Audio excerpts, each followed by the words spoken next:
Vem chegando o verão, um calor no coração, essa mania colorida, é assim mais ou menos a música, né? Bom, começamos agora o nosso 163º programa.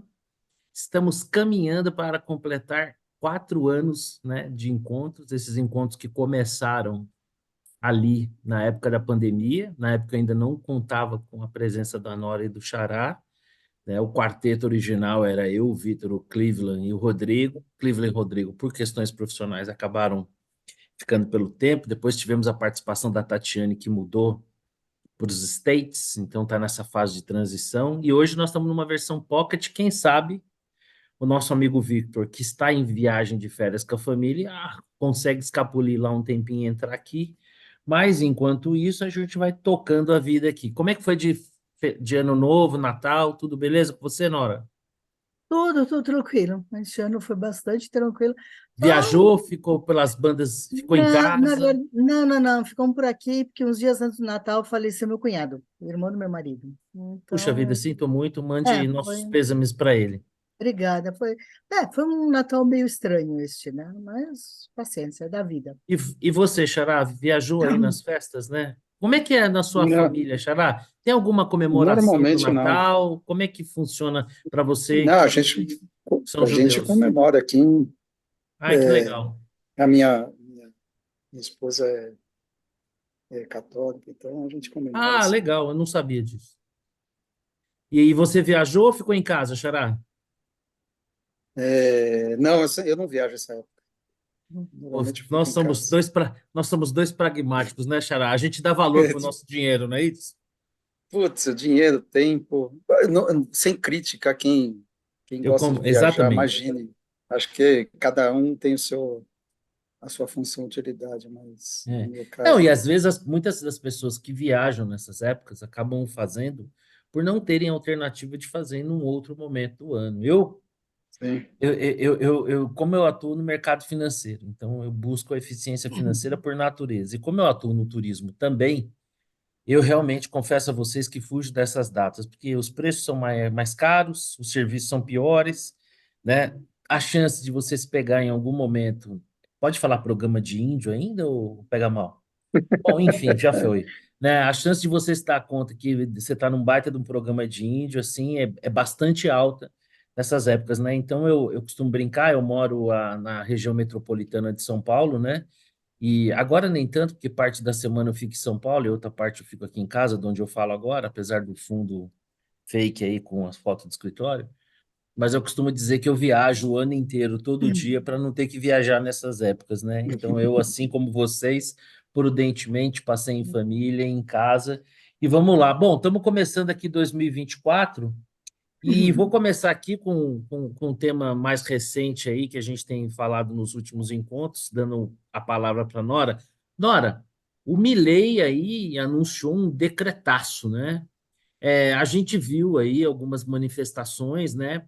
Para mim ficou muito claro que é algo de militância, não é uma manifestação que a gente pudesse chamar de popular, ainda que se representando movimentos sociais e sindicais, não deixe de ser democrático eles terem o direito de se manifestar. Mas para mim, claramente, são pessoas que estão sendo atacadas em seus privilégios, reclamando do fim da mamata.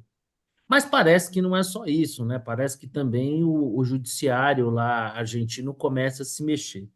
Então, a minha pergunta para você é a seguinte: o Milei está começando mal, ele deveria ter sido mais pontual, mais comedido nas medidas, ou ele tinha que aproveitar a circunstância mesmo, abrir a caixinha de ferramenta e fazer um pacote transformador, como é o que ele está pretendendo agora? Porque a minha sensação é que quando você adota um número muito grande de medidas, a chance do sistema se organizar e distorcer o que você está querendo fazer, como, por exemplo, né, querer dizer que ele está proibindo o direito de se manifestar, o que claramente não é o caso, né? Aqui nós recentemente em São Paulo tivemos grandes manifestações, todas elas tiveram que contar não somente com autorização, mas até com apoio da autoridade pública, né? Uhum. Todas as vezes que a Paulista foi palco de uma manifestação, na esmagadora maioria das vezes, eu diria quase que na totalidade das vezes mais recentemente, isso foi feito com autorização do poder local, com os movimentos que convocavam aquelas manifestações, se responsabilizando em alguma medida. Fala um pouquinho para a gente aí dessa questão aí, porque parece que tem muito ruído aí na comunicação. Então, dos 360 decretos e mais os outros que teve agora no final do ano, eu não consegui ler tudo, tá? Mas eu estou indo no original, em vez de ficar repercutindo coisa que terceiros falam, coisa assim. Então, o que aconteceu? Primeiro, essa questão de hoje do judiciário. O judiciário na Argentina está de férias desde o dia 29, tá? Então, está esquema de plantão. Isto não é definitivo, foi uma cautelar, tá? Que foi dada por 2 juízes contra um. Eram 3 no plantão, 2 votaram a favor, um votou contra, tá? E qual que é a discussão básica? É uma questão de fórum, tá? Inclusive, a grande divergência desde a terceira juíza, uma mulher, que quanto a não aceitar o decreto, é que não é o fórum, não é a Justiça do Trabalho, essa comissão que recebeu isso, que deveria julgar, tá? Ela entende, assim como o Procurador-Geral da República, o Advogado-Geral, o equivalente ao AGU também, esse não é o fórum, isso já tinha sido discutido antes da emissão do decreto.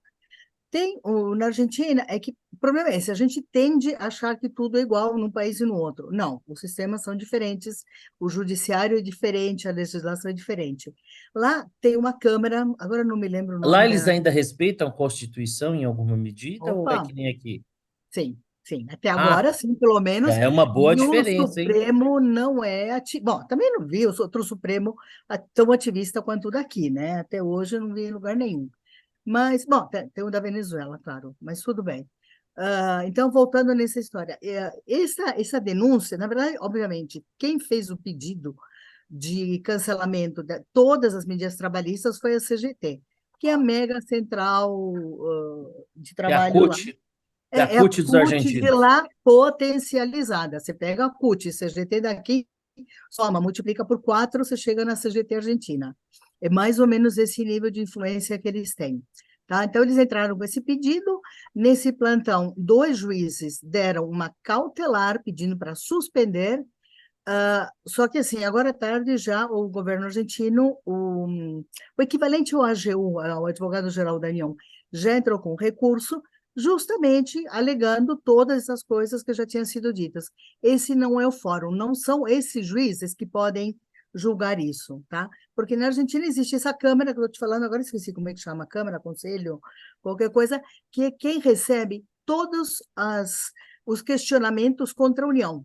Você não pode entrar em qualquer vara da justiça contra o governo federal, tá? Você tem que entrar nessa instância, e não foi isso que foi feito, tá? Então, eu diria assim, teoricamente, em termos burocráticos e técnicos, tem grande chance dessa cautelar cair e cair rápido, tá?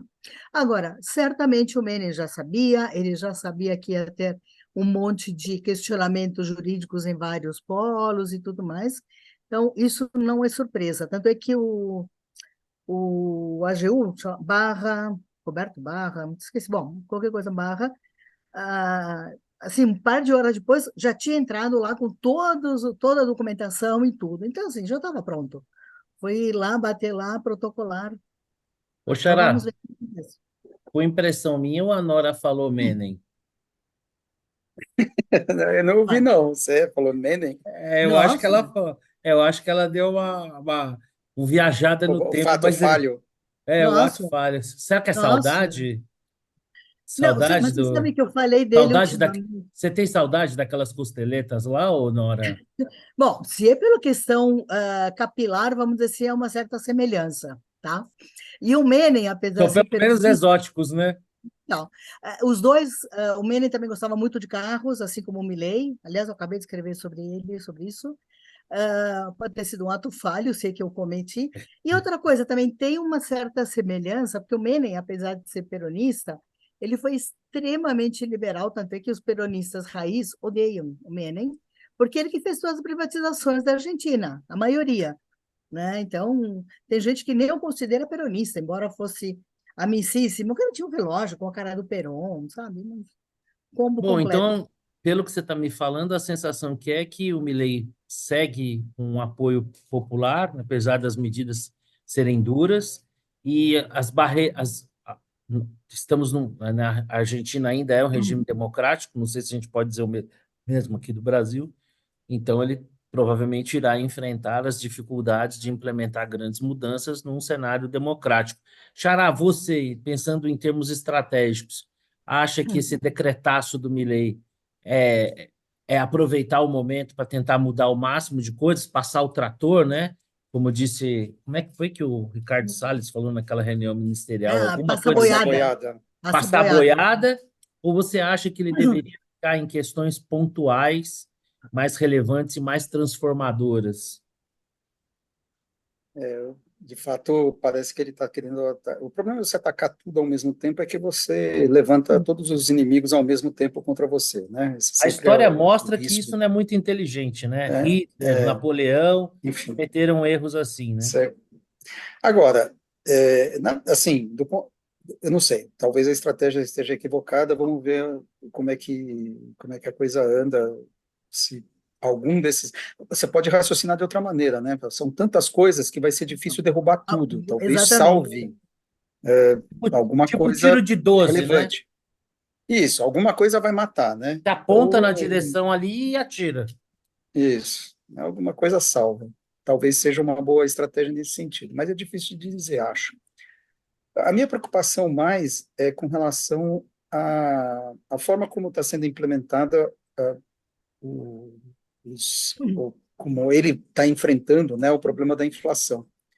Porque agora, enfim, soltou todos os preços, tirou subsídios, inclusive hoje eu li que eles vão não só tirar os subsídios dos transportes públicos, como vão reajustar pela inflação todo mês. Então, além de tirar o subsídio, vai ter o reajuste pela inflação todo mês. Então, não tem molezinho. Porque, de fato, tem que ser, né? Porque senão você volta com subsídio, né? A inflação está embute um subsídio. Bom, e já estão falando, né? Alguns analistas falando que a inflação vai ser 30% esse mês, né? De janeiro. O que não seria surpreendente, dado que ele soltou todos os preços. O meu receio nessa tática é a inércia. Quando a gente fez o plano real aqui, que ele tinha inflação de 30%, 40% ao mês, a ORV serviu como uma forma de você coordenar os agentes econômicos. Eu não Para vejo os nada mais nesse... jovens, né, Xará? A URV era Unidade Real de Valor, que era um jeito disfarçado de dolarizar a economia, né? Porque ela tinha ali quase que a Exato. mesma cotação do dólar, né? Inteiras Então divisas. você esterilizava a moeda antiga, que tinha o histórico inflacionário, por um índice que, no final das contas, funcionava como uma moeda nova que se corrigia diariamente, como se você estivesse buscando um realinhamento dos preços relativos, né? Para que as coisas Exato. tivessem entre si uma lógica, né? Eu lembro que Isso. se você perguntasse se uma caixinha de fósforos custava 5 centavos, 10 centavos, 50 centavos, uma unidade ou duas unidades, né? Então você saía de 5 a 200 vezes mais. Ninguém sabia muito bem dizer o preço, né? Porque era uma loucura, Isso. né? E a hora que você indexa, né, superindexa, os agentes econômicos começam a raciocinar em termos de moeda constante, né, que era o dólar, no final, né? Então, você conseguiu, durante uns 4 meses, coordenar, e aí foi natural a transformação do ARV no real. Bom, e depois, claro, toda a questão fiscal foi atacada para que não tivesse inflação no Câmbio, real, né? né? Câmbio livre, Isso, o câmbio, contas públicas, você e trouxe era o Bom, tripé, enfim, né? o que o Milei não está fazendo é isso, porque qual é o problema? Os agentes econômicos vão tentar se recuperar, ou vão tentar passar à frente da inflação. Então, eles vão reajustar, vai ser 30%. No próximo mês, o cara já vai pensar em 30%, ou alguma coisa parecida, para reajustar preventivamente os preços. E aí você entra numa. Você não tem esse mecanismo de coordenação. Claro que, fazendo a lição de casa fiscal, no final do processo, você controla a inflação. Só que a recessão ela é tão brutal, que eu não sei se ele tem condições políticas de aguentar esse tempo necessário. Então, de fato, precisaria ter alguma forma, um RV da vida, nem que eu não sei exatamente como faria, né? Porque, de fato, a situação não é exatamente a mesma do Brasil, que eles não estão acostumados com indexação e estão acostumados com dólar. A gente estava acostumado com indexação, né? A gente Exatamente. tinha índice para tudo. Nós tínhamos as Tudo era BTNs, indexado. né? PTN, o FIR, you name it. Tinha unidade de táxi, né? Preço de unidade de É, ver- taxímetro, né? é verdade. Tinha aquela tabela Não, ali, né? Quantos não era, desce não ali? era, não era cruzeiro, não era em Era cruzeiros a Era medida alguma do coisa, preço do táxi, exatamente. era uma unidade e tal. Então, a gente tinha um monte de índice. Então, o brasileiro estava acostumado com isso. O RV foi mais um, né? Tanto Na é que Argentina, assim, eles não têm isso. eu imagino que a implementação do real deve ser um case aí, alvo de muito estudo, porque se você, porque assim, né? Você não estava mexendo numa economia pequena, né? Localizada, era uma economia de um país continental, né? Então, realmente foi um fenômeno. Eu acrescento aí as suas preocupações, Xará, o fato de você ainda não ter um câmbio livre, que eu acho que se a Uhum. ideia é fazer tudo que tem que fazer de uma paulada só, eu acho que teria que ter liberado o câmbio, né? E o câmbio, a meu ver, né, o mercado rapidamente se ajustaria, né? Porque você tendo essa referência do câmbio livre, o mercado, inclusive internacional, ele se ajusta, ajustaria os preços. E hoje eu ouvi uma notícia sobre uma questão também da taxa de juros, né? De diminuir meio que a taxa de juros na canetada, né? Então, me parece Então, aí, como nós, fazendo a comparação aí, né? Muito bem comentada por você em relação ao plano real, nós tínhamos o tripé, né? As contas públicas, né? O câmbio livre e um regime de metas inflacionárias, né? Não dá para imaginar que você vai desacelerar uma inflação como essa, que nem um carro, né? Você está 300 por hora, você mete o pé no freio, pode ser o melhor ABS do mundo, alguma coisa ele ainda vai deslizar, né? Ele não vai estancar ali naquele momento exato. Então, essa inflação que a Argentina está vivendo, ela já está contratada, né? E, como você bem disse, a inflação passada vira piso, né? Porque você tem uma indexação, você vai começando a querer se proteger, não só recuperando a inflação que se passou, mas já se protegendo, acreditando na inflação que virá. Então, realmente, eu acho que o Milei tem uma missão bem difícil aí pela frente e, a meu ver, não começou da melhor maneira possível. Eu, sinceramente, acho que se ele tivesse focado em medidas macroeconômicas mais amplas, é que nem campanha pontuais, né? de. Exatamente, é que nem campanha de governo de saúde. Você tem que ter uma palavra de ordem, né? Ainda que o tema ali tenha uma certa complexidade, você tem que ter uma palavra-chave de ordem, um slogan ou alguma coisa do tipo. Então, acho que Mas ele na tem. minha. Viva a liberdade, caralho. Sim, mas é verdade, esse é o slogan da campanha, né? Mas agora já foi. Então, acho que aplicando esse slogan, por exemplo, nada mais livre do que um câmbio livre, né? De que as pessoas poderem, que o mercado arbitrar. Então, vamos ver. É que eu acho que a Argentina chegou num ponto, e é sempre de aquilo que você ensina para a gente do contrafactual, né? A gente não vai ter o contrafactual do que seria não ter tido a eleição do Milei. Então, assim, é muito difícil imaginar que qualquer coisa possa vir a ser pior do que a Argentina já estava sentenciada. Mas, a meu ver, eu acho que o Milei poderia ter começado melhor se ele tivesse medidas mais pontuais, mais estruturantes e deixasse aí a miudez, o ajuste, as coisas do dia a dia para um segundo momento, ou tocando isso de maneira mais negociada com o Congresso, sem esse destaque todo. Vamos ver, o tempo vai dizer. Eu acho que a Nora queria comentar alguma coisa ainda sobre Sim. isso. Não, só uma coisa. Aí a gente pode entrar num que Maquiavel dizia, né? Você tem que fazer o mal todo de uma vez e o bem aos poucos.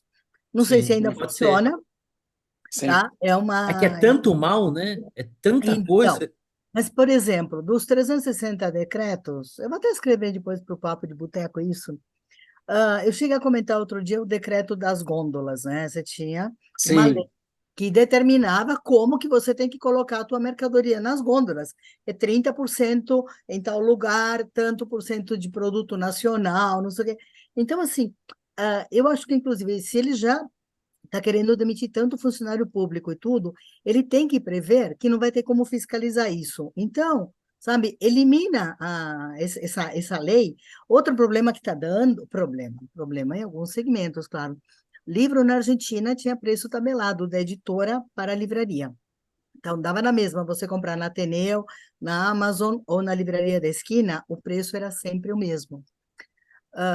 E ele liberou agora. Então, cada um vende pelo preço que quiser. São medidas que são, concordo. Então, eu acho que tem um pouco disso também. Você está Sim. tirando gente da máquina e tudo, você tem que tirar essa. Não dá para você ficar tendo o fiscal do Sarney para ver. Imagina a quitanda da esquina, você vai lá com uma trena para ver se tem 45 centímetros de gôndola com produtos, não sei o quê, sabe? Eu estou lendo os decretos, por isso que eu não termino nunca, até porque eu paro para dar risada de vez em quando, tá? Então, não, eu juro, é tão bizarro, tão bizarro. Então, eu acho que assim, muitas dessas coisas ele está tirando para tirar do caminho, sabe? E aí você elimina Limpando a o pauta. Departamento de Fiscalização de Gôndolas das Quitandas, por exemplo, tá? Eu Não sei, lembro que minha no auge impressão. da crise da Grécia, eu li alguma coisa que assim, a Grécia descobriu que tinha acho que 4 motoristas para cada carro oficial do governo grego. O Milei também E, encontrou uma coisa assim, é, que 120. tinha que tinha não sei quantos funcionários de um parque estadual, né, assim, um parque de preservação ambiental de um lago que já não existia mais, assim. Então tinha umas coisas absurdas. Tamanho era a quantidade de tentáculos do Estado interferindo nas mínimas coisas. Agora, do que eu gostei do Milei, para não dizer que eu não falei das flores, né, essa questão do corte que lá é possível de funcionário público, né? Porque é um básico, né? Se você encolhe a atividade econômica, né? Se você arrecada menos imposto, você tem que ajustar a máquina, como qualquer empresa faz, né? A economia está crescendo, está vendendo mais, está lucrando, contrata mais. Né? A economia está encolhendo, você está vendendo menos, você tem que encolher, senão o preço disso é você morrer. E a questão da Aerolíneas Argentina também oferecida aos funcionários, né? Que seguramente vão, com Isso é toda a lindo, sua. né? Puta, é sensacional, cara. Lembra É, qual é o nome daquela ferrovia que ficou com os funcionários aqui? Teve uma ferrovia estatal que entregaram para os funcionários. E, claro, não lembro. Eu sei não que foi. eu fui Vou sócio pesquisar de. aqui. Esse negócio da Aerolíneas Argentina me lembra de um negócio do qual eu fui sócio, e ali, num certo momento, houve uma cisão, e a minha intenção era continuar com o negócio, e a cisão era exatamente porque eu me dedicava muito mais ao negócio. E meu sócio, na época, virou para mim e falou assim: E quanto é que você vai pagar pela minha parte? E eu respondi para ele: Veja quanto vale a sua e eu lhe vendo a minha pela metade. Aí ele acabou saindo da empresa e eu fiquei sozinho com Claro. a empresa, né? Foi mais ou menos, acho que é mais ou menos isso que o Milei fez em relação a aerolíneas. Vocês E querem? Pega para vocês. não, e uma coisa que eu achei ótima é que assim, ele está usando a lógica dos sindicalistas e de tudo. Porque não, você não pode demitir funcionário na aerolíneas porque tem menos gente do que deveria, porque é nossa, não sei o quê. Pronto, é sua, pegue, sabe? Eu Bom, achei interessante isso, porque ele inverteu a lógica. eu vou dizer, talvez seja por conta das festas de fim de ano. As nossas últimas pautas têm sido assuntos quase que interligados, né? O que facilita muito a minha vida, né? Porque você sempre dá aquela ajeitadinha para o próximo tema. Hoje não, hoje nós estamos com um cardápio e tanto aqui, né? E antes de falar do nosso próximo tema, eu queria perguntar para o Marcelo, Xará, Israel tinha claramente como objetivo cortar a cabeça do Hamas. E parece que está avançando rapidamente nesse sentido, né? Não só no sentido da própria guerra travada em solo, da conquista territorial, mas de ir atingindo alvos estratégicos. Isso aí você acha que pode dar uma aliviada para o Netanyahu no pós-guerra, ou ele já está com um X no peito e vai rodar? Porque ele teve uma relativa derrota, apertada, que se diga, né, se eu não me engano, em relação ao judiciário, né? A questão do judiciário. Como é que você vê aí as últimas notícias em relação à questão do conflito em Israel. Lembrando que hoje É, teve um atentado importante no Irã e no que Irã. Muita gente que eu acho A gente não super sabe se é precipitada, atentado, se foi acidente, enfim, tá e meio muita nebuloso gente ainda, né? precipitadamente já atribui a Israel, né, como se o Irã fosse um país super estável, como se não tivesse um questionamento absurdo em relação àquela teocracia, né? Como se não poderia, como se não Acho, tivesse algo acho interno. muito, muito improvável que Israel se metesse a explodir bomba no Irã, Eu né? também. Eles Eu estão vejo numa o menor campanha contra o sentido. Hamas. Não, não, faz o mínimo sentido, enfim, parece muito improvável. Eu Mas, acho que enfim, Israel poderia mandar um recado para o Irã mais sutil, né? Talvez matando alguma liderança do Irã que estivesse fora do Irã, mas isso envolvendo civis, eu acho que pouquíssimo, fora de uma zona de guerra, né? Numa celebração ali, eu acho muito pouco muito provável que difícil. é. O Netanyahu é assim, obviamente ele está em desvantagem, né? Porque a invasão foi nas barbas dele, enfim, vai ter muita investigação, vai ter muita falha do próprio governo, isso vai tudo vir à tona quando a poeira baixar. Então ele sai em desvantagem. O ponto é que ele é muito habilidoso, é um político muito habilidoso. Eu acho que a grande questão, de fato, é, é assim, nós estamos na parte fácil do problema. A parte fácil do problema é cortar a cabeça do Hamas. A parte difícil é o que fazer com Gaza e a Cisjordânia, né? Depois disso. Esse é o problema. Então, eu imagino que o próximo primeiro-ministro, que pode ser o próprio Netanyahu, vai ser aquele que conseguir, de alguma maneira, embrulhar essa solução de uma maneira que seja palatável para os israelenses, né, e para os Estados Unidos. Quer dizer, uma solução que. E é difícil, não é fácil, é um negócio muito complexo, porque você não tem uma. A autoridade palestina está Não tem uma morta, né? solução ideal, né? Não tem. Aí você vai ficar lá administrando, também não dá, né? Quem é que você vai colocar lá? Uma força da ONU? Mas durante quanto tempo? É muito complexo. Então, você precisa ter um cara que consiga coordenar minimamente, né, o país em torno de uma solução desse tipo, né? Como é É, que você vai eu acho que levar dali para frente? é fundamental surgirem lideranças que sejam legítimas, né? Você tem E dos palestinos? sim, Pois é, a mesma coisa que desejar o Papai Noel o coelhinho da Páscoa virem juntos de tipo, mãos dadas. exatamente. E Assim, aquele podemos desejar à vontade. desejo de Isso. Miss, né? Pela paz mundial, Ah, né? Esse que é o grande exato. problema. E outra coisa, né? E sejamos francos, um impeditivo do surgimento dessa liderança é o fato de que uma significativa parte da população palestina, diferente, né, de quem tenta, como é que eu vou dizer, não passar pano, amenizar, né?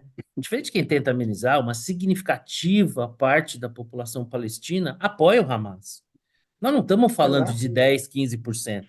Basta ver, o Hamas, né, quando ele, na sua manifestação de se tornar um partido político que disputou o poder com o Fatah, ele ganhou uma eleição, né? Então ele teve uma maioria de votos que pode ter mudado alguma coisa ao longo do tempo, que pode ter mudado com o próprio conflito, mas o fato é que uma significativa parcela da população palestina, e a gente viu isso ao redor do mundo, não somente na faixa de Gaza, Londres, Nova York, foram palcos de manifestações assim relevantes de apoio ao Hamas. Então isso dificulta muito. A minha sensação é que a solução pós vai ser mais ou menos aquela que o Netanyahu falava lá atrás, né? Ó, se der espaço para eles, eles vão se armar para um dia nos atacar, que foi o que aconteceu, né? Eu acho que passado esse momento mais imediato, com certeza o Netanyahu vai dar uma refrescada na memória da galera. Eu acho que, como você disse bem, ele é um político habilidoso, de fato ele vai ser questionado,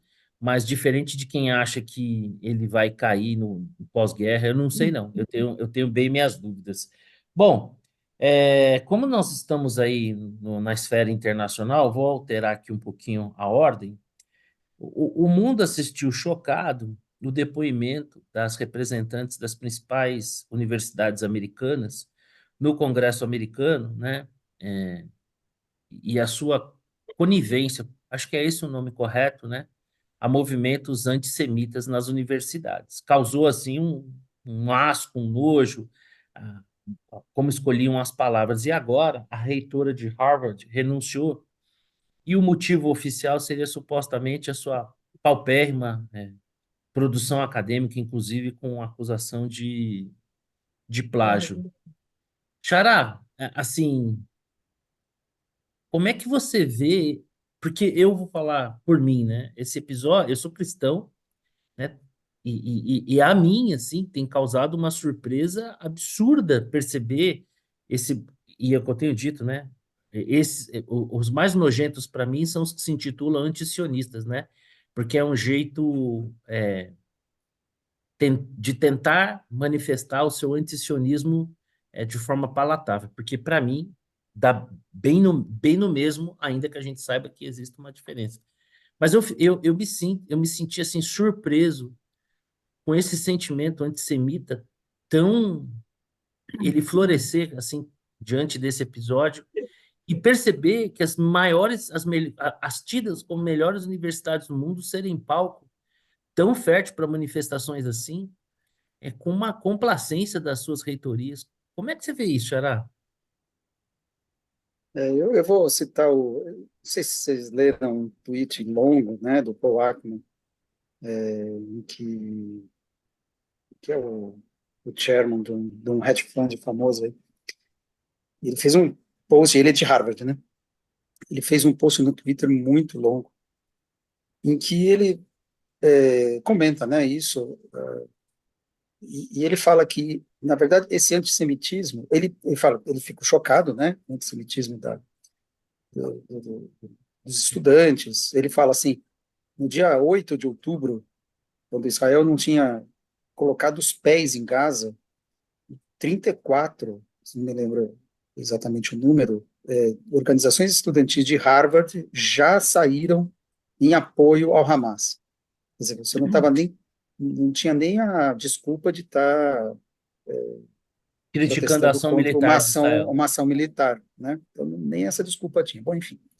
E quem fala esse antissemitismo, na verdade, ele é só uma demonstra, como fala, um sintoma de algo muito mais profundo, que é essa,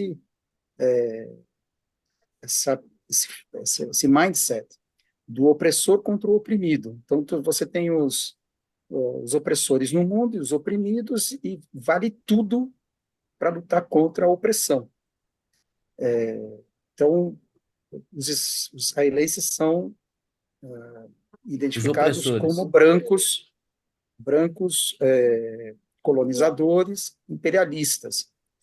E, portanto, os palestinos, que não são brancos e que são oprimidos, têm todo o direito de usar todas as armas para acabar com, com os judeus, né? Porque, afinal, eles são os opressores.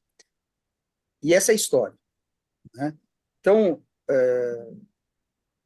e claro, para você vestir os judeus com essa roupa de opressores, você precisa, todo opressor ele tem que ser ruim, né? Por natureza. Ele tem que ser estruturalmente ruim. E aí, quando você fala de judeus ruins, você está falando de antissemitismo. Esse é o ponto, né? Eu acho que ele tem um bom ponto aí.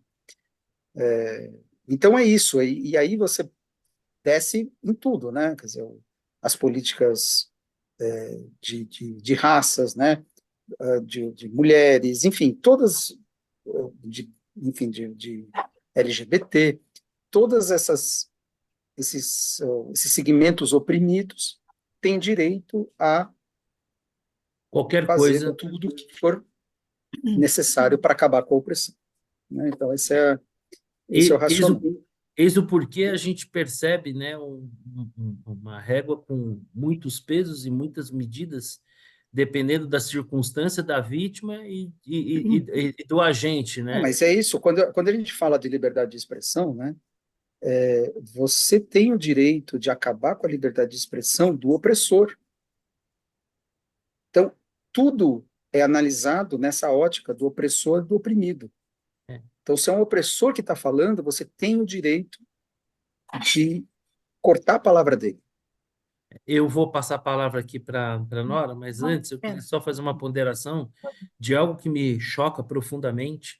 Nas ações do Hamas, no dia 7, várias mulheres foram violentadas, estupradas, expostas publicamente, né, sequestradas.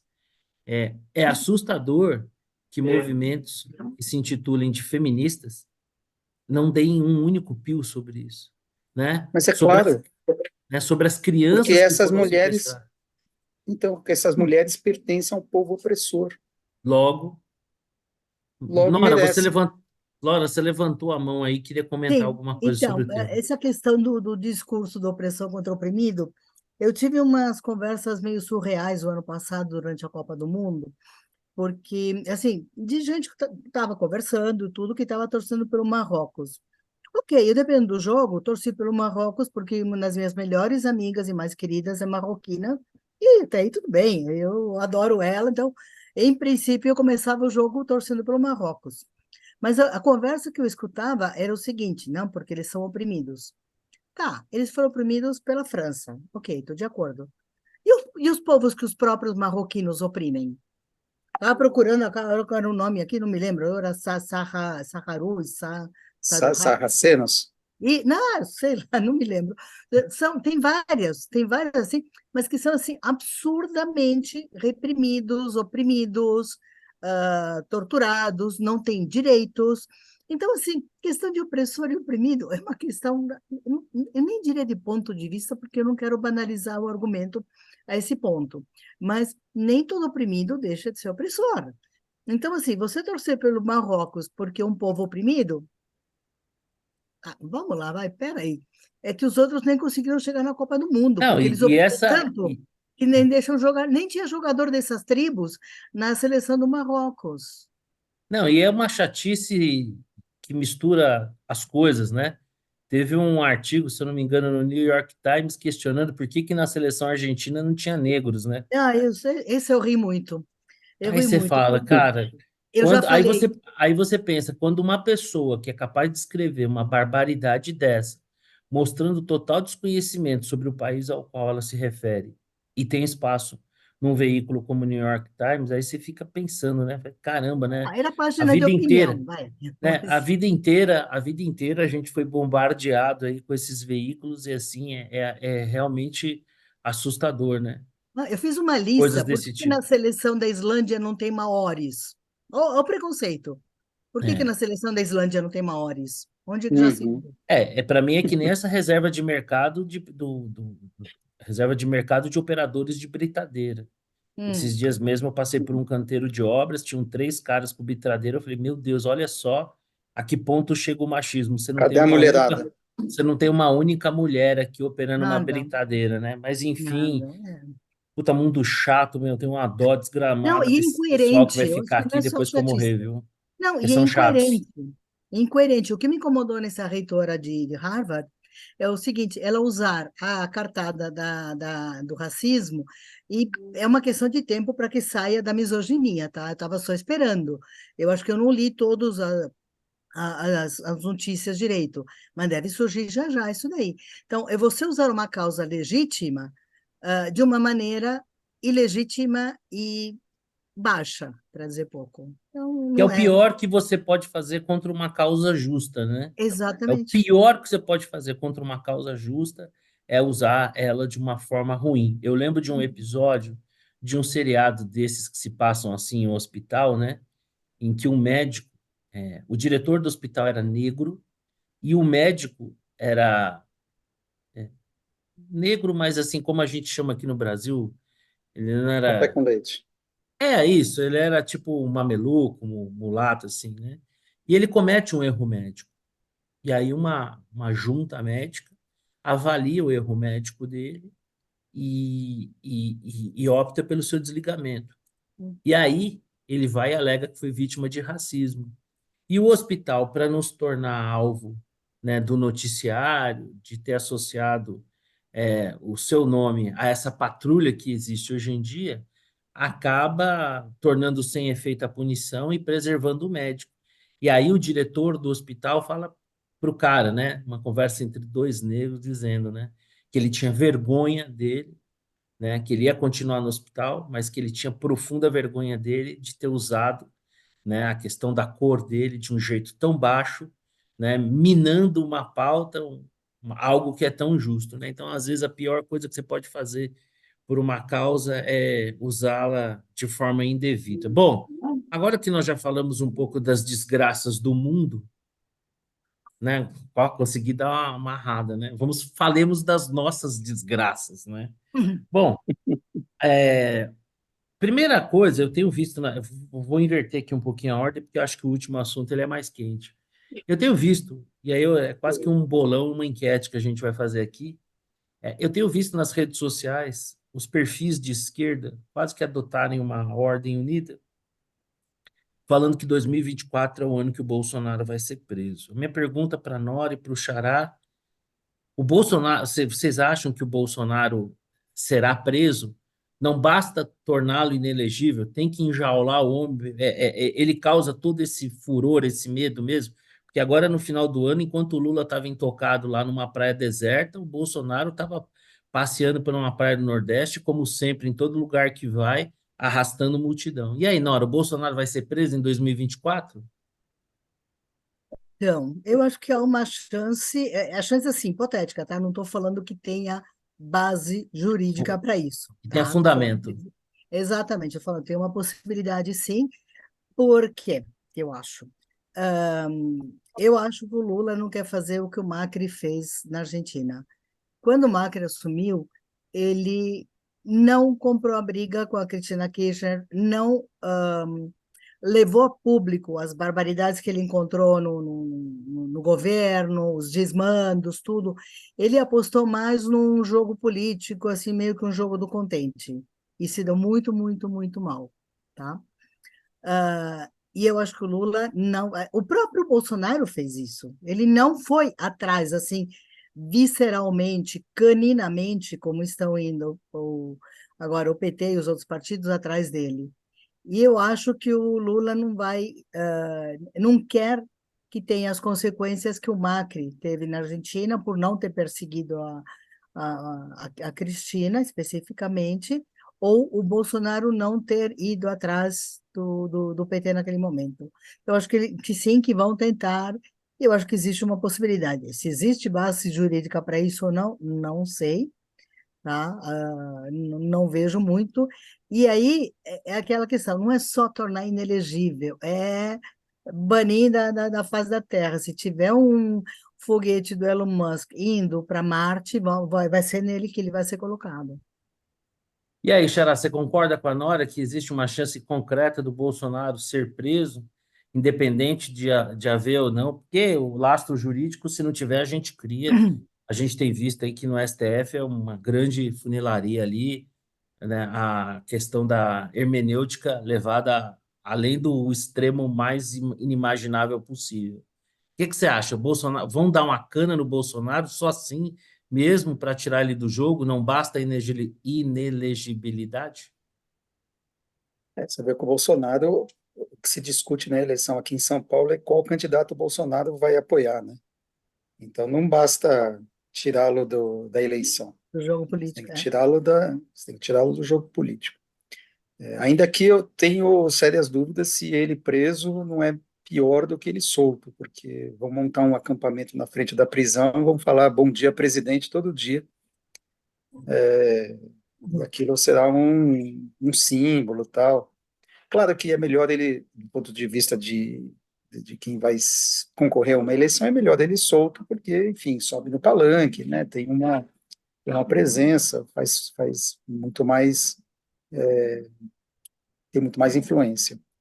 Agora, a possibilidade é assim, estamos no Brasil, é engraçado, né? Você conversa sobre esse assunto, tem gente que aposta que vão voltar com a elegibilidade dele. Por quê? Porque ele interessa ao Lula que tenha o Bolsonaro do outro lado, para que ele possa ser o contraponto, quem vai defender a democracia, afinal, o Beelzebub está do outro lado. Então, ser preso seria absolutamente contra essa tática Eu, particularmente, não acredito. Eu acho que se ele tem que limpar, o único líder popular que faz face ao Lula chama-se Bolsonaro, quer queiramos ou não, né? Qualquer outro vai apanhar do Lula na eleição assim de uma maneira, ah, não, agora vem o bonitinho, o cheirosinho. Pô, esquece, agora vai ser atropelado, né? Então, acho difícil. Acho que o Lula sabe disso e vai ter que tentar tirá-lo do jogo. Eu, particularmente, sempre me deparo com o questionamento: onde é que o STF vai parar, né? O que que vai pôr freio no STF?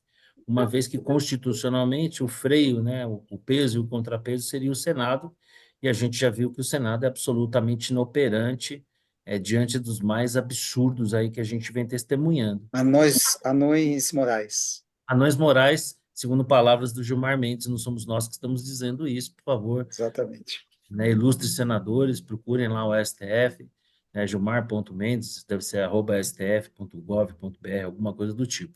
Mas não somos nós que estamos falando isso, não.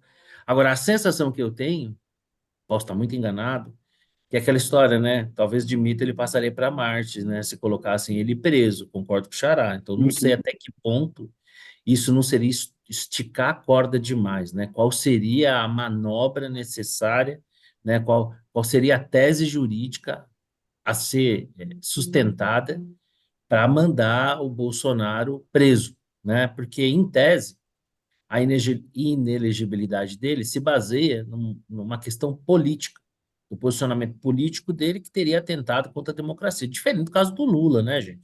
Vamos falar a verdade, né?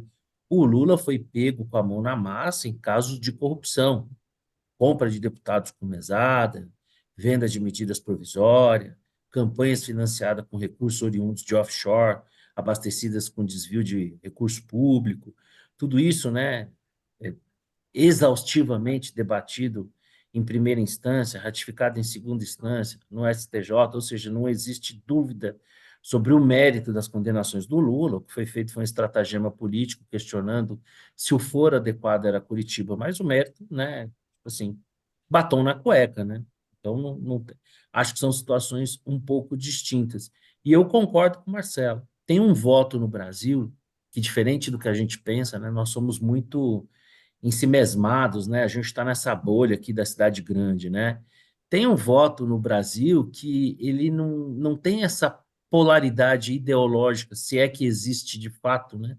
Porque cá para nós o Bolsonaro é um liberal de ocasião, né? Um liberal de última hora. A vida dele foi legislativa, foi através de votações sempre corporativas, né? Se nunca foi um cara, acho que ele veio ouvir falar sobre algo liberal com Paulo Guedes e olhe lá, e ainda assim dando trabalho. Mas a sensação que eu tenho é que tem um voto não ideológico que ele precisa de um líder carismático, né? E o único cara capaz de fazer frente ao Lula, de fato, é o Bolsonaro. Todo outro candidato qualquer, diferente do que se imagina, né? Ah, não, esse outro candidato vai aglutinar todo o antipetismo e tal. Conversa fiada.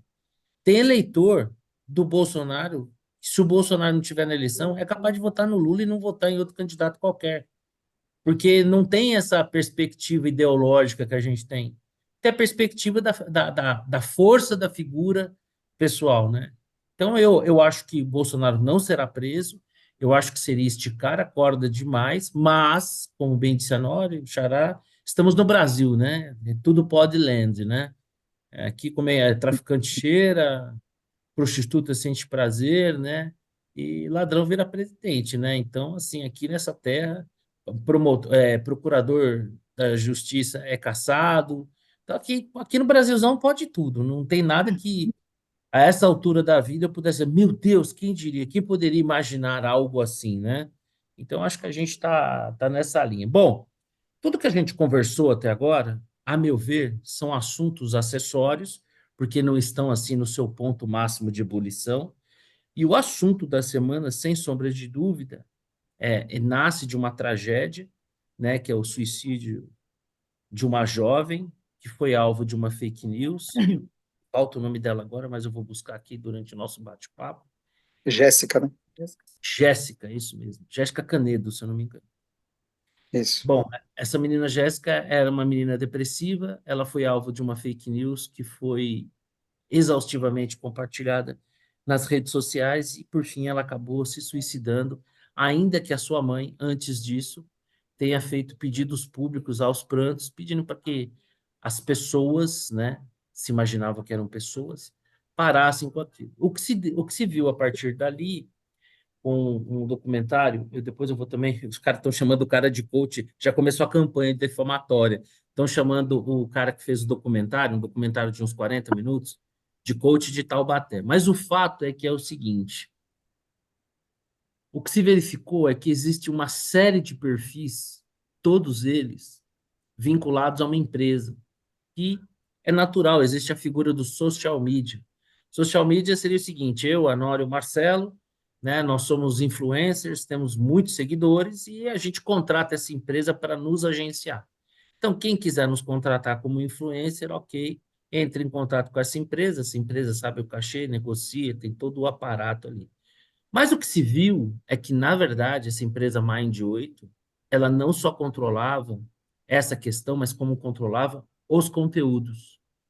E o que se viu também, e esse documentário é bastante elucidador, tem que ser visto, é que esses conteúdos, todos eles tinham uma única direção, todos eles pró-governo, todos eles pró-Lula, e esses perfis todos estiveram reunidos, inclusive recebidos pelo Lula e pela Janja, no Planalto. Então, o que se viu ali, no caso dessa moça, foi uma máquina que proliferou uma fake news que teve um resultado trágico, mas que revelou um esquema, né, quase piramidal, de uma série de perfis que atuavam de forma sistemática, de forma conjunta, dentro de um alinhamento ideológico, o que se convencionou chamar no governo Bolsonaro de gabinete do ódio.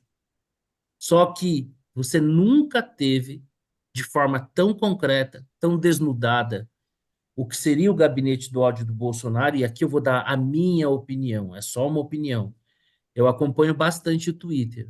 O que que eu percebia em relação à questão das redes sociais em apoio ao Bolsonaro, em apoio ao Lula, e remeto a uma tática do PT, muito bem ilustrada através de um artigo do Demetrio Magnoli chamado Pensador Coletivo, que é o seguinte: a minha sensação é que os perfis que foram sendo criados ao longo do tempo e que apoiavam o Bolsonaro, ainda que pudesse ter uma organização, era algo mais orgânico, mais natural. Foi a forma que o bolsonarismo e os seus simpatizantes organicamente encontraram de dar um bypass nos veículos tradicionais. Já no caso dessa rede que foi montada em apoio à esquerda e ao Lula, né, com perfis que somados aí geram talvez 1 bilhão de seguidores, uma coisa gigantesca, é algo mais elaborado, né?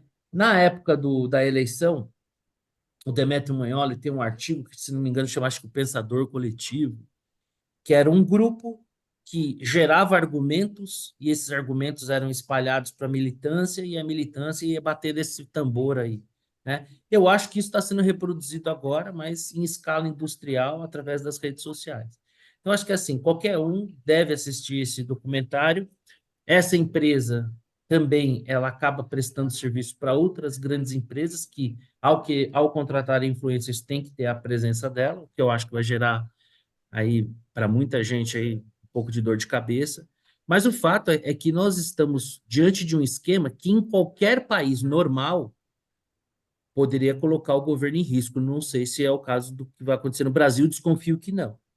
Mas vai ser uma boa régua, e é sobre isso que eu queria falar com vocês, né, sobre esse caso, para a gente medir a parcialidade do STF, porque nós temos aí um inquérito do fim do mundo falando de fake news, né? Então, como é que será que o STF vai se posicionar em relação a esse caso, que numa situação normal nem seria do âmbito do STF, mas uma vez que ele trouxe para si, e detalhe, só para arredondar aqui a introdução, está havendo uma verdadeira queima de arquivo. Vários perfis estão sendo deletados. Por exemplo, Gregório do Vivier, Cauê Moura, todo esse povo aí, se você entrar no perfil dele, está deletado. Inclusive, da própria CEO da empresa Mind, que chama Renata Pissarra, se não me engano, vou verificar aqui também. E aí, Xará, você leu alguma coisa sobre isso? Já tem uma opinião formada? Acha que esse case tem um potencial explosivo? Qual que é a sua impressão? Acha que nós devemos contratar a Mind 8 para nós A finalmente Mind deveria. alçarmos a condição de estrelas da internet? O que você acha? É, o problema é falar bem do Lula, né? Aí complica. Mas, no caso, eu acho que não é nenhuma novidade, né? Lá atrás, 2000 e 2010, sei lá, alguma coisa assim, você tinha os blogs sujos, né? Que apoiavam o governo do PT. Quem deu esse nome foi o Reinaldo Azevedo, na época, era um antipetista roxo, né? Que, aliás, cunhou o termo E petralha. O que terá acontecido ex- com o Reinaldo Azevedo? exatamente. Então, ele cunhou esse termo, né? Blogs sujos. Eu falei E havia Renata vários, Pissarra, perdão, Xará, é Fátima Pissarra, perdão. isso aí. E então não é novidade. O que os bolsonaristas fizeram depois foi emular esse, com mais competência, né? Essa rede, né, de apoio, porque você tem, veja, a cada tempo você tem a sua forma de fazer marketing. Então é uma ilusão achar que você não vai usar as redes sociais para fazer marketing. Todo mundo vai usar, porque as pessoas estão nas redes sociais. Se você não usar as redes sociais, você não está fora. Essa lenda, né, de que as esquerdas não sabem usar a rede social é balela, né? A gente está vendo aí exatamente essa rede da Mind 9, da Mind 8, Mind, Mind 8, Mind Infinito, Oito, sei lá, oito. 8, né? Enfim, isso é natural que seja assim, né? E não é nada novo. Quanto ao STF, a Jéssica, enfim, interessa o STF? Infelizmente, não. Não. Então, ninguém vai falar nada. Mas antes de passar a palavra para a Nora, eu quero te fazer uma pergunta. Quando essa rede ela está estruturada através de uma empresa de faturamento de 550 milhões, quando esses conteúdos são pró-governo, a gente não teria um elemento diferente aí? Porque, veja só, uma coisa é você ter perfis a favor de um candidato. Agora, quando você tem perfis que são sistematicamente a favor de um governo, uma empresa que lida com números tão grandes, você não acha que Sim, potencialmente tem aí uma margem para um cê- questionamento maior? E é, ficando tão claro que é algo tão organizado e não orgânico? Porque, por exemplo, você tem casos de postagens idênticas ao mesmo tempo em perfis diferentes. Coisa que ninguém nunca mostrou em relação aos perfis veja, bolsonaristas. é assim, em princípio, existe liberdade de expressão no Brasil e você tem, cada influenciador vai apoiar quem quiser. Se eles estão organizados numa rede, tal, tal, tal, o problema é se tiver dinheiro público aí. E havia, na época dos blogs sujos, havia denúncias, na verdade não denúncias, era certeza, né, de que o governo patrocinava, dava proporcionalmente mais dinheiro para esses blogs do que dava para a mídia mainstream. Prova disso é que isso pode ser afirmado, porque isso é público. Por exemplo, um perfil como o Brasil 247, ele era 100% patrocinado por órgãos Por ligados ao empresas estatais. governo e Isso. ou municipal ligado ao PT, ou Exato. federal, Isso Esse é o estava problema. 100%. conformado a transparência, você até tinha os valores. É, Exato, totalmente exatamente. desproporcionais, Então, né? esse é o problema. Se você faz essa ligação, aí você tem digamos, uma imprensa paralela, né, financiada pelo governo. Isso sim é alguma coisa que deveria ser, de alguma maneira, Pelo menos criminalizada. investigado. Exato. Agora, no caso da Mind, 550 milhões, se não tiver R$ 1 do governo, as empresas estão pagando, né, porque esses caras são vistos, ouvidos. Todos eles coordenados para apoiar o governo. Bom, cada empresa vai avaliar se vale a pena. Tem que ver também do todo, porque tudo bem, eu assisti esse documentário. e foram pegos, claro, você tem lá indícios de que todos são petistas. Ferro. Qual é o percentual dos posts que esse pessoal colocou apoiando o PT? Né? Foi 10%, foi 50%, foi 1%? Então, que de fato, qual a influência real desses posts no processo eleitoral? Ou desses Qual a influenciadores no processo relevância, né? eleitoral? Isso. É material, não é A material? a volumetria. Isso. E aí, cabe às empresas que patrocinam avaliar se vale a pena associar as suas marcas ao, a influenciadores claramente ideológicos, tendenciosos politicamente, né? Cada um vai decidir. Então, enquanto não tem dinheiro público, a gente pode lamentar, mas não tem nada a fazer, eu acho. Então, eu estranhei a ausência dos Sleeping Giants nessa história. Eles dormiram Pois é, mesmo, exato. dormiram. Eles são sempre tão combativos, já saem com lista. Não, vamos Verdade. boicotar isso daqui. Aqui eles dormiram. Não vi nada. E, inclusive, primeiro me chamou a atenção que eu não tinha visto. Falei, putz, será que eu deixei passar? Não. Aí eu procurei ativamente. Dormiram, dormiram. Então, Esquece. assim, ninguém solta a mão de ninguém, já soltou, né? De quem interessa. Aliás, nem pegou na mão, né? E só uma coisinha, Porto, eu concordo com o que vocês dois falaram, só discordo de uma coisa. Eu não, eu não chamo isso de fake news, isso é difamação. É um crime que está tipificado no Código Penal. Não passou do fake news para a difamação. Tá? Então, assim, fake news ainda parece uma coisa um pouco mais inocente, o que também não é, tá? Mas a gente tem a noção, falando fake news, que é uma coisa mais inocente. Não, é crime mesmo, já está tipificado, não precisa nenhuma lei nova para isso, não precisa fazer nada, tá? É só cumprir o que já existe. Então, para mim, o que aconteceu nesse caso foi difamação. Se um jornal, imagina o Estadão fazendo uma coisa dessas, tudo, nossa, teriam caído matando.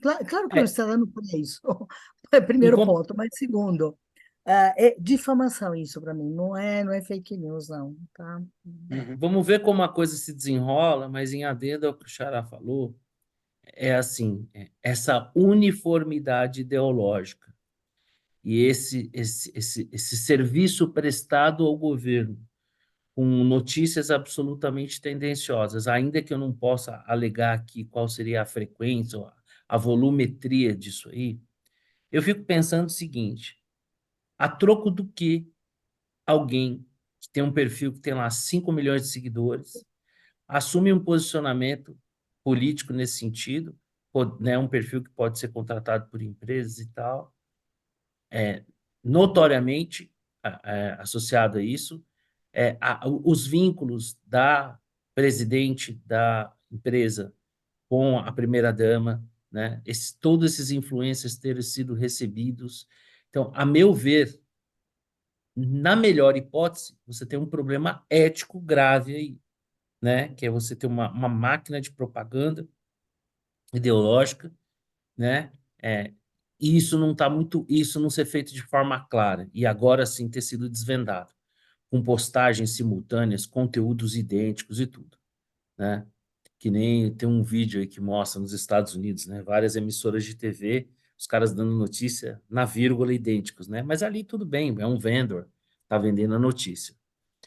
Mas eu acho que se mexer nesse mato aí, vai Hum. sair com ele. Você, Porque você vê se por aí. eu não acredito nessa ideologia toda, eu não acredito nesse alinhamento político a troco de nada. Eu acho que tem ali alguma coisa que o tempo, se é que vão fuçar nisso, se é que a Polícia Federal vai instaurar algum tipo de inquérito, se é que isso vai comover o STF, acho que não, né? A mocinha falecida, Jéssica, é só uma filha de uma trabalhadora que se suicidou, não é lá grande coisa, né? Então, mas eu acho que nós teremos ainda alguns outros capítulos Não, é pela capaz, operação. o Porto é capaz de se interessarem no sentido de controlar as redes sociais. Claro. Ah, Mas sim, Porque esse sem vai ser o afinal dúvida. foco. a culpa é do Instagram. Exatamente. Você deu o Não é de tiro, quem você deu o gera a tiro, a culpa é mentira. da arma, né? Não é da pessoa que atirou, Não, apertou o gatilho.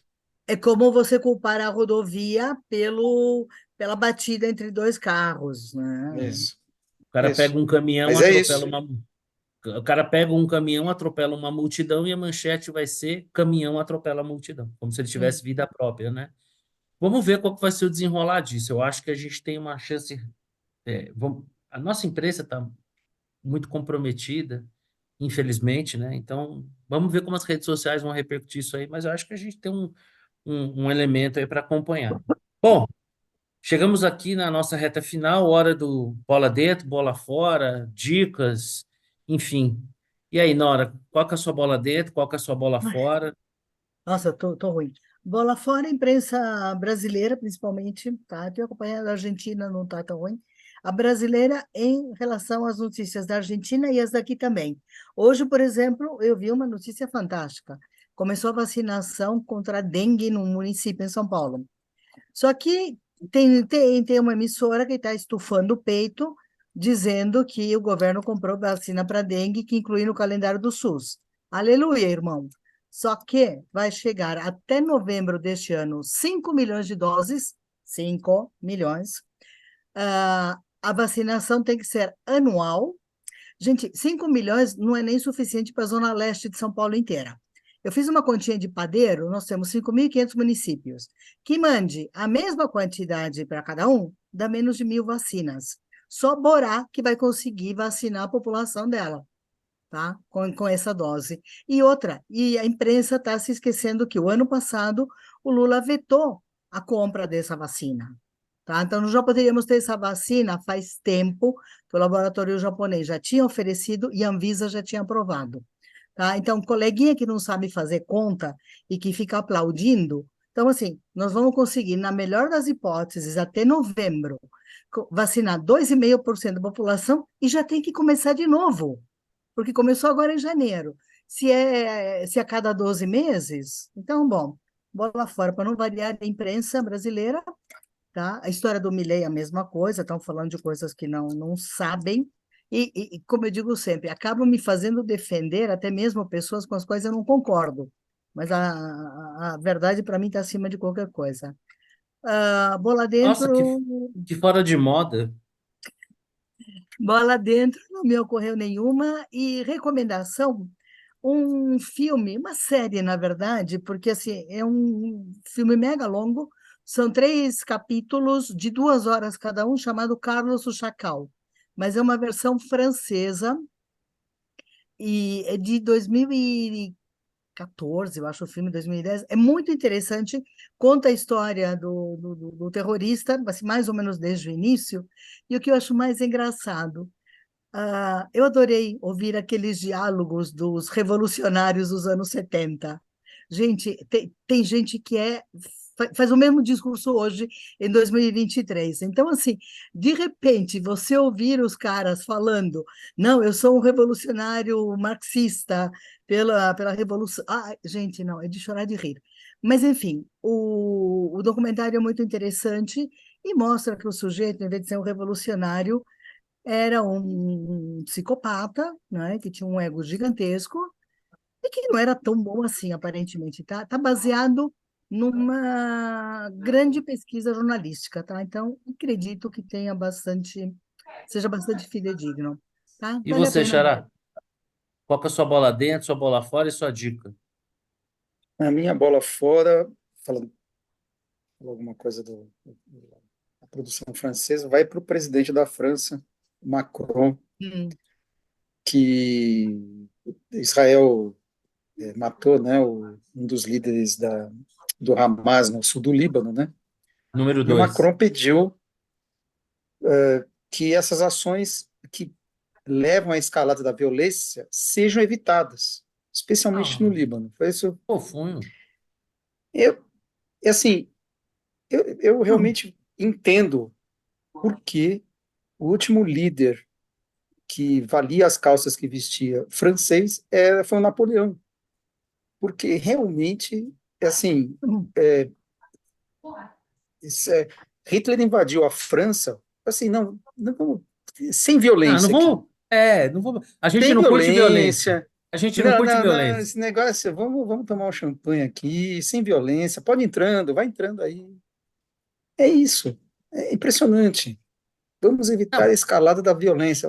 como se o número Isso 2 aqui- do Hamas estivesse no Líbano sem o conhecimento das autoridades, como se quem o Isso. Não, estava como lá, se estava escondido. escondido, como se quem o estivesse abrigando não estivesse solidário à sua causa terrorista, responsável pelo assassinato frio e cruel, estupro de mulheres, né, o sequestro de crianças, de senhoras, de Vamos idosos, lá. né? Israel avisou que ia fazer. Uhum. Sim, Avisou, olha, nós vamos pegar todos, onde quer que estejam. Foi sim. avisado. E aliás, Não né? é surpresa, não deveria ser surpresa. Aliás, historicamente não é surpresa, né? Tem um filme que fala sobre um nazista que foi pego na Argentina. Muito bom filme, esqueci. Puta, sensacional Sim, aquele filme. Qual é o o, nome do filme? Esqueci, muito bom, vale até como uma É o dica. mais sim, famoso. que foi sequestrado e levado para Jerusalém, o Eichmann, Jerusalém. Isso E aí, foi exatamente. né? julgado. Isso Foi mesmo. Foi a julgado Então, quer Fundação e dizer, condenado à não é nem, morte. no, não é nem Não. novidade. Se você quiser se meter com Israel, dá uma olhadinha lá na histórico escolar da moçada, talvez não seja uma boa ideia. Mas, enfim, Pois é. alguma dica, Xará? Bola fora a gente já sabe, É, bola dentro tem bola alguma? fora. Bola dentro eu vou dar, eu escrevi sobre isso, né? Vou dar para minha mãe, que foi, que acabou de ser aprovada num exame Que lindo. de educação para adultos, né? Que te dá um certificado, né? De conclusão do ensino médio, com 77 anos de idade. Que Então, de exemplo. fato, uma. As frutas não caíram longe do pé. Está mais do que provado que esse ditado faz todo sentido. Parabéns E para agora sua está mãe. animada para fazer faculdade e tal, vamos ver. Tem que só tomar cuidado aí para ela nos barzinhos aí, ali nos arredores da faculdade e tal. Depois da. Depois da aula, ficar esperta aí e tal. Mas enfim. Não, ela que vai Bom, levar para o mau caminho. Enfim. a minha E a a minha dica dica vai ser aquela que foi a antidica que você minha deu no passado. O mundo é depois que de você nós. é que você é um cara cabeça e você apreciou essa visão minimalista apocalíptica. Eu já sou um ogro, então para mim eu já queria ação, laser, tiro. Essa É, perspectiva minimalista do apocalipse, para mim ficou um negócio, vai tipo assim, ser. aquela sensação que ficou Mas faltando alguma coisa. eu achei bem interessante, porque esse filme, raras vezes eu vi que não teve opinião no meio. Ou você amou Ou ou o você pessoal detestou.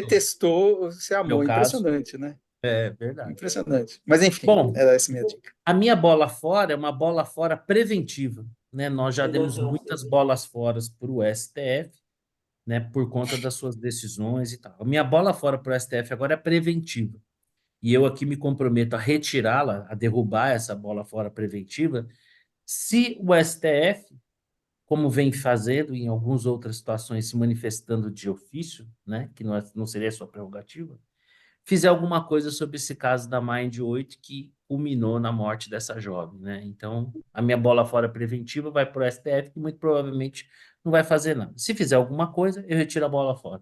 A minha bola dentro vai para o Daniel Penin, que é o autor do documentário de 40 minutos, que já tem aqui, segundo eu estou vendo aqui, quase 2 milhões de visualizações, que se chama Choquei Lacrando Vidas, né? Então, o Daniel fez um trabalho minucioso, gerou um conteúdo que está gerando um debate, fez por conta própria algo que muitos veículos de informação não se deram o trabalho de fazer, sabe-se lá por quê, talvez eu desconfio por quê, né? Então, a minha bola dentro vai para o Daniel Penin, então fica também como uma das minhas dicas, esse documentário, mini documentário de 40 minutos, está disponível no YouTube, Choquei, Lacrando Vidas. Acho que é obrigatório assistir até para poder se posicionar, entender se procede ou não.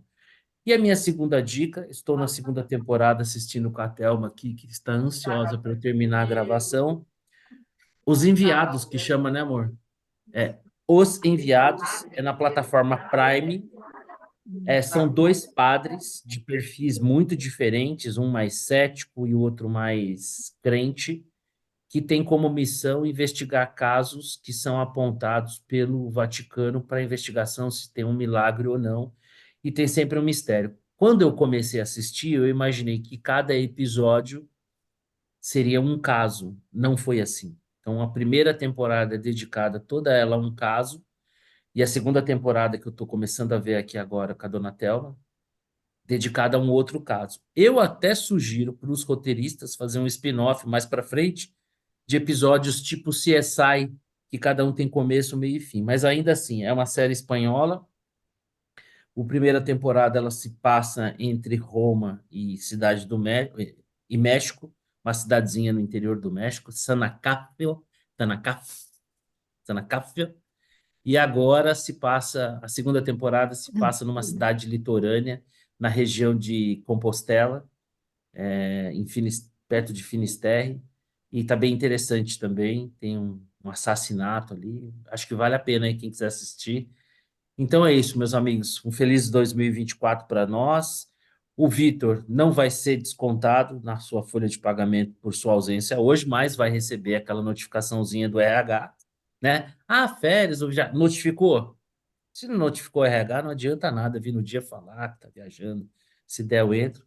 Mas é isso aí, né? Que venham mais encontros ao longo de 24, que a gente realize os nossos sonhos, ou que pelo menos, como eu vi lá naquele filme Em Busca da Felicidade, né? Senhor, não tira as montanhas do meu caminho, mas me dê força para escalá-las. Eu acho que 2024 não vai ser um ano tão simples assim, mas se Deus quiser, a gente vai ter forças para superar, tá bom? É isso aí, gente. Até semana que vem. Um grande abraço para todos, uma boa noite. Valeu. Abraço. Tá. Tchau.